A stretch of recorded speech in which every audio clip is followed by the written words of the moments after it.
የአዲስ አበባ ከተማ አስተዳደር ደንብ ማስከበር ባለስልጣን እንኳን ለ2017 ዓ.ም የትንሳኤ በዓል በሰላም አደረሳችሁ እያለ መልካም ምኞቱ ይገልጻል። ለመላው የኢትዮጵያ ሕዝቦች እንኳን ለጌታችን ለመድኃኒታችን ለኢየሱስ ክርስቶስ የትንሳኤ በዓል በሰላም አደረሳችሁ።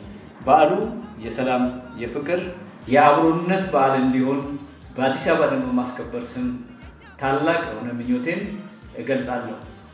በዓሉን በምናከብርበት ሰዓት የተቸገሩትን በማገዝ ከጎናቸው በመሆን ያለንን በማካፈል አብሮነታችንን በመግለጽ እንዲሆን እመኛለሁ።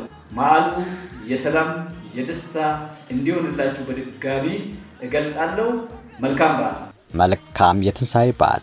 የአዲስ አበባ ከተማ አስተዳደር ደንብ ማስከበር ባለስልጣን። ለማንኛውም የደንብ መተላለፎች ጥቆማ ነፃ የስልክ መስመር 9995 ይጠቀሙ።